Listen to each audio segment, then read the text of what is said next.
Audiobook runs the engineering office from his throne in the center of the room. One wall is covered in instruments. The other is a long stretch of windows overlooking the moon pool at the heart of the ship. A door at one side of the window wall provides access to a steel mesh catwalk 50 feet above the pool. Here in the office, the noise of the hydraulic stabilizers isn't quite deafening.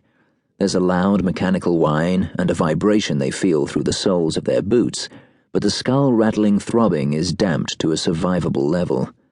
The drilling tower above their heads lowers the endless string of pipes into the center of the pool at a steady 6 feet per minute, day in and day out. Steve tries not to look out the window at the pipes because the effect is hypnotic. They've been sliding smoothly into the depths for many hours now, lowering the grab towards the bottom of the ocean. The ship is much bigger than the grab that dangles beneath it on the end of 3 miles of steel pipe, but it's at the grab's mercy. 3 miles of pipe makes for a prodigious pendulum, and as the grab sinks slowly through the deep ocean currents, the ship has to maneuver frantically to stay on top of it in the 6-foot swells. Exotic domes on top of the vessel's bridge suck down transmissions from the Navy's transit positioning satellites, feeding them to the automatic station-keeping system that controls the ship's bow and stern thrusters, and the cylindrical surge compensators that the derrick rests on. Like a swan, it looks peaceful on the surface, but under the waterline there's a hive of frantic activity. Everything, the entire 400 megabuck investment, 10 years of company black operations, depends on what happens in the next few hours, when they reach the bottom. Steve turns back to his TV screen. It's another miracle of technology. The barge has cameras and floodlights, vacuum tubes designed to function in the abyssal depths, but his camera is flaking out, static hash marching up the screen in periodic waves. The pressure, tons per square inch, is damaging the waterproof cables that carry power and signal. "This is shit," he complains. "We're never going to spot it if..." He trails off. Good Time Norm at the next desk is standing up, pointing at something on his screen.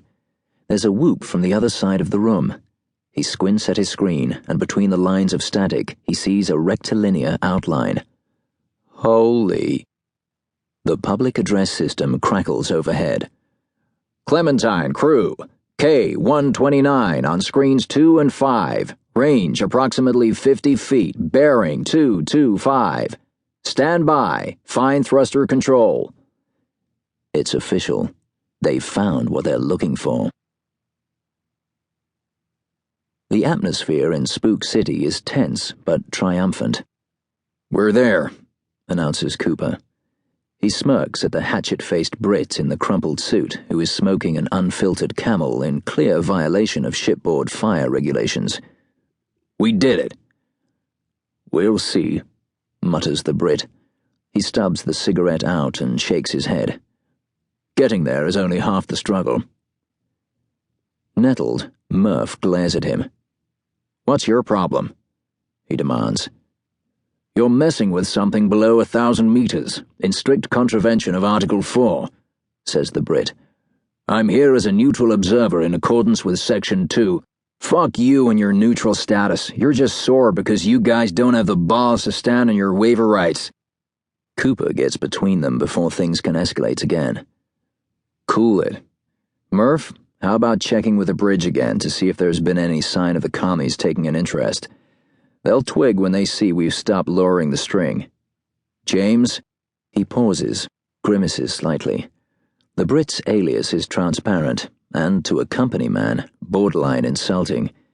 Cooper wonders, not for the first time, why the fuck does he call himself that? "Let's go take a hike down to the moon pool and see what they've found." "Suits me." The Brit stands up, unfolding like a stick insect inside his badly fitting grey suit. His cheek twitches, but his expression stays frozen. "After you." They leave the office and Cooper locks the door behind him. The Hughes GMDI ship may be enormous. It's bigger than a Marine Corps assault carrier, larger than an Iowa-class battleship, but its companionways and corridors are a cramped grey